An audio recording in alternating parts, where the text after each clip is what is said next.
You're watching consumer spending fall for the first time in 3 years, and the headlines are blaming rising prices or interest rates or vibes. But the actual data shows something weirder. The bottom 60% of American households by income, that's roughly 75 million families, have been spending less since 2022. Not a little less, meaningfully less. Their consumption is down in real terms, and it kept dropping through 2023 and into 2024. We're talking about a cumulative decline of nearly 4% in real personal consumption for households earning under $75,000 a year. That's groceries, gas, clothing, everything. And yet the economy didn't collapse. GDP kept growing at over 2% annually. Retail sales stayed positive. The stock market hit new highs. How? Because one group kept spending. The top 10% of earners, households making above about $200,000 a year, were carrying the entire consumer economy on their backs. They account for nearly half of all personal consumption expenditure in the U.S. now,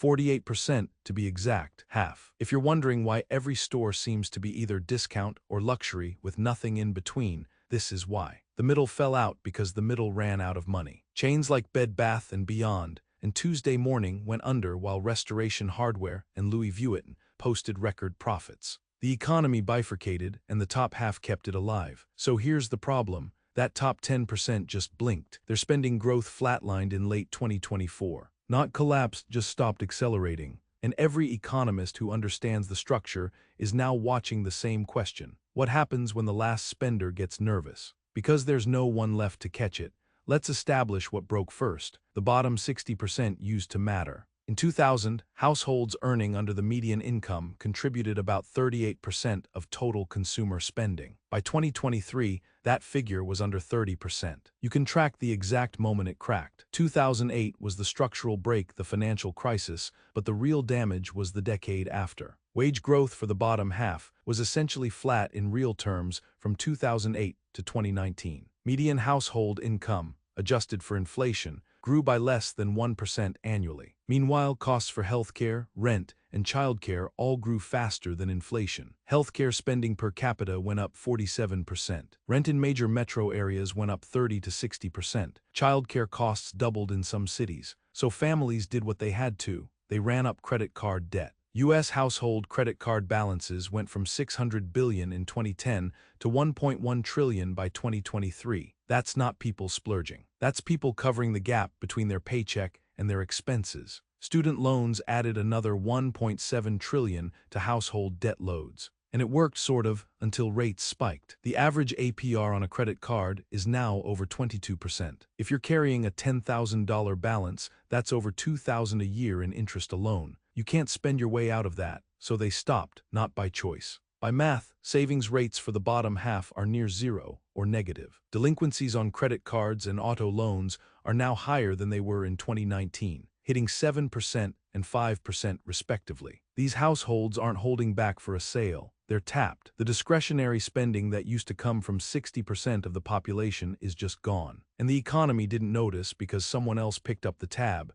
Here's the thing about the top 10%. They're not rich in the cartoon villain sense. Most of them are working. Doctors, lawyers, mid-tier tech employees, dual-income households in expensive cities. People making between $200,000 and $400,000 a year. A senior software engineer at Google makes $350,000. An associate at a corporate law firm clears $250,000 after a few years. A radiologist in a decent market pulls in $400,000. They're not Bezos, but they have something the bottom 60% lost: discretionary income. A household making $300,000 a year saves about 20 to 30% of their income after taxes and essentials. That means 70% is still available to spend, and they do. Restaurants where the check is $200. International vacations that cost $8,000 per trip. Home renovations running $40,000 to $70,000. New cars every 3 years. Private school tuition at $30,000 per kid. All the stuff that makes GDP grow. And because this group got richer faster than everyone else, their share of total spending went up. In 1990, the top quintile accounted for about 39% of personal consumption. By 2023, it was pushing 50%. The top 10% alone are responsible for more consumer spending than the entire bottom 50% combined. Think about that. 15 million households are outspending 75 million households. So the U.S. economy quietly turned into a top-heavy structure. The foundation didn't disappear, it just stopped being load-bearing, which worked fine as long as the top kept spending. But the mechanism that made them willing to spend is now reversing, and that's where this gets ugly. Rich people spend more when they feel richer. Obvious, right? But the way they feel richer isn't through their paycheck, it's through their assets. This is called the wealth effect, and it's the silent engine of the US economy now. If your stock portfolio goes up 20%, you don't get a cash payout, but you feel 20% richer. So you buy the nicer car, you renovate the kitchen, you take the extra trip. You spend as if the wealth is realized even though it's still on paper. And this effect is huge for the top 10% because most of their net worth is in assets, not income. The top quintile owns about 90% of all US stocks. They own 70% of all investment real estate. The bottom 50% own essentially zero stocks directly. When the S&P 500 doubled between 2020 and 2021, their net worth exploded. Household wealth for the top 10% grew by over $15 trillion during the pandemic. That's trillion with a T. The typical household in the top decile saw their net worth go from about $2.5 million to over $3 million, and they spent it. Or at least they spent against it. Luxury goods sales went insane. LVMH revenue grew 29% in 2021. High-end travel bounced back faster than budget travel. The Hamptons real estate market had bidding wars with cash offers 20% over asking. It wasn't income driving that, it was asset prices. Economists estimate that for every dollar of wealth gain in housing or stocks, households spend about 3 to 5 cents more annually. Doesn't sound like much, but multiply that by 15 trillion and you get 450 to 750 billion in additional spending. That's bigger than most stimulus programs, but here's the crack. Asset prices are vibes. If those expectations sour, the wealth effect runs backward just as fast. You feel poorer because your portfolio dropped 15%, so you pull back. And when the only group still spending pulls back, there's no one underneath to catch it.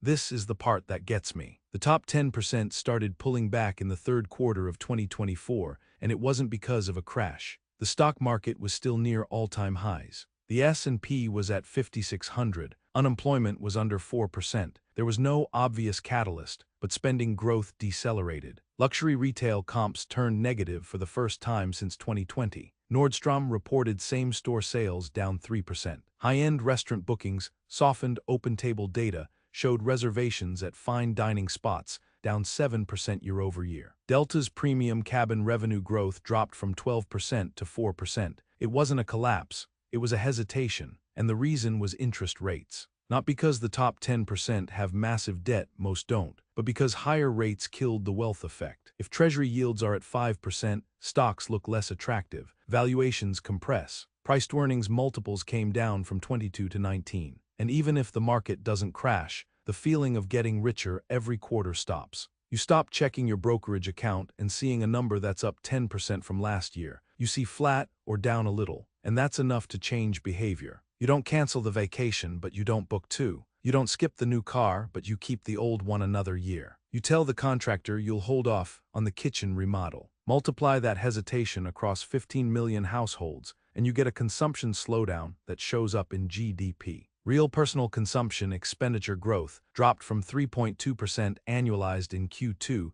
1.8% in Q4. And the bottom 60% can't make up the difference because they're already at zero. So the economy stalls, not because of a recession in the classic sense, because the only people who could still spend decided not to. Here's the structural problem no one wants to say out loud. The US economy is now designed to require the top 10% to keep spending, not in a moral sense, in a mechanical sense. Corporate profits are increasingly tilted toward high-margin luxury goods and services because that's where the money is. If you're a retailer, you either go premium or you go discount. The middle-market brands are dying because the middle-class consumer is broke. JCPenney, Sears, Kohl's all in decline or dead, so companies chase the wealth upward. Luxury conglomerates now generate over $300 billion in annual revenue. The global premium hotel market is worth $200 billion. High-end automotive cars over $60,000 is now 40% of the US new car market. And it worked until it didn't, because there's a ceiling to how much 10% of the population can consume. You can only eat so many meals, take so many trips, buy so many cars. Even if you're rich, your consumption has limits. A household making $500,000 a year might spend $300,000. Sounds like a lot. but 75 million households spending even 20,000 each is 1.5 trillion. 15 million households spending 300,000 is 4.5 trillion. The math works, but only if they keep spending at that rate. The bottom 60%, by contrast, have unmet demand. They would spend more on healthcare, housing, food, education if they had the money. But they don't have the money, so the economy is trapped. The people with unmet needs can't spend. The people who can spend are hitting saturation. And the policy response has been to keep inflating asset prices to keep the wealth effect alive. Every rate cut, every quantitative easing program is effectively a subsidy to keep the top 10% feeling rich enough to spend. The Fed bought 4.5 trillion in assets during COVID. That pushed up stock and home prices, which made the wealthy wealthier, which kept them spending. Because if they stop, there's no plan B, and now the feedback loops start kicking in. When the rich pull back, the businesses that serve them cut costs. That means layoffs, but not for the rich, they're mostly insulated. The layoffs hit the service workers, the hospitality staff, the retail employees. The bottom 60%, luxury hotel groups started trimming staff in Q4 2024. High-end restaurants cut shifts. Personal services trainers, stylists, tutors saw client rosters shrink. So their incomes drop further, which makes them spend even less, which reduces demand across the economy, which makes the stock market nervous, which hits the portfolios of the top 10%, which makes them pull back more. It's a doom loop, and it runs faster than the old recession cycles because the entire structure is so concentrated now. In a normal economy, the rich pulling back would be offset by the middle class still spending, but the middle class is the bottom 60% now. There is no buffer. You're either tapped out or you're top 10%. This is why every recession forecast for the last 2 years kept being wrong. Economists in 2023 predicted a 70% chance of recession. Didn't happen. They predicted it again in early 2024. Didn't happen. The models assumed a distributed economy where pullback in one segment gets balanced by stability in another. But that economy doesn't exist anymore. The new economy is binary. It works if the top keeps spending, it breaks if they don't, and we just watch them hesitate, not collapse, just hesitate. Spending growth went from 4% to under 2%, and that was enough to spook every strategist paying attention. Because if hesitation causes a slowdown, and the slowdown causes job losses, and job losses spook the market, and the market drop kills the wealth effect, then hesitation turns into freefall. The velocity matters. In 2008, it took 18 months from the first cracks to full crisis. This structure is wound tighter. It could take 6 months. The political conversation around inequality is almost entirely vibes. Tax the rich, make them pay their fair share, wealth caps, 70% marginal rates. All of it is morality framing, and maybe it's correct on moral grounds, I'm not arguing that, but it misses the structural reality. The U.S. economy is now so dependent on the spending of the top 10% that any policy that significantly reduces their consumption would crater GDP. You can't tax away the wealth effect and expect services jobs to hold. If you hit the top decile with an extra 10% effective tax rate, that's $300 billion out of their spending power annually. Restaurants close. Travel companies shrink, luxury retail contracts, and those job losses hit the bottom 60%. You can't redistribute income from the top without killing the asset prices that make them feel rich enough to spend. And those asset prices are holding up pension funds. Public pensions have 60% equity allocations. They're holding up 401ks for the middle class. Municipal budgets depend on property tax revenue from high-value homes. The whole system is interdependent, which means the economy is trapped in a very specific failure mode. If you leave inequality alone, it gets worse, and the structure gets more fragile. The Gini coefficient for the U.S. is 0.48 now, higher than any other developed economy. The bottom 60% fall further behind, and the load on the top 10% gets heavier until they buckle. But if you try to fix inequality fast, you collapse the only engine still running, and you get a depression. There's no easy way out. The U.S. built an economy that requires the rich to keep spending, and the rich to keep getting richer so they feel like spending. Household net worth has to grow at 4 to 5% a year just to maintain current consumption levels for the top decile. And the moment that stops working, the whole thing is exposed as a Ponzi scheme, not in the legal sense, in the structural sense. It only works if the top keeps getting wealthier and keeps cycling that wealth into consumption. And right now, they're not.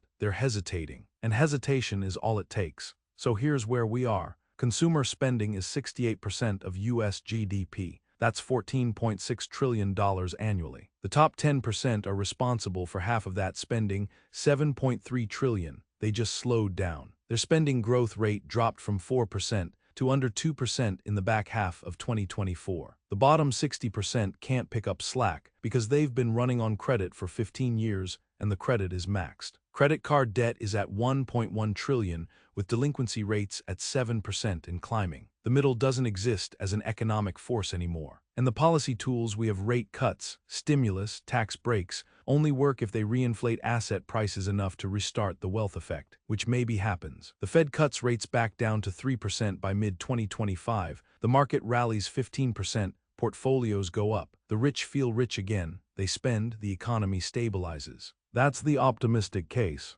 Requires the S&P to hit 6,500 and hold it. Requires housing prices to resume appreciation at 4% a year. Requires corporate earnings to beat expectations for 8 straight quarters. That's a narrow path. The pessimistic case is the wealth effect is broken. The top 10% looked at their balance sheets and realized paper gains aren't real, and they stop spending even if the market goes up. Or the market doesn't go up because growth is slowing. If the S&P drops to 5,000, just a 12% correction, household wealth for the top decile falls by nearly $3 trillion. And then you're in a regime where the structural engine of the U.S. economy, wealthy people spending against asset appreciation, just stops. And there's nothing beneath it. No consumer base with pent-up demand and access to credit. Government spending can't fill a $7 trillion hole. The actual problem isn't that the rich are hoarding wealth. It's that the economy was redesigned over 30 years so that the rich are the only ones left spending. And the second they stop, everyone finds out what happens when you build a system with one load-bearing wall. You don't get a correction,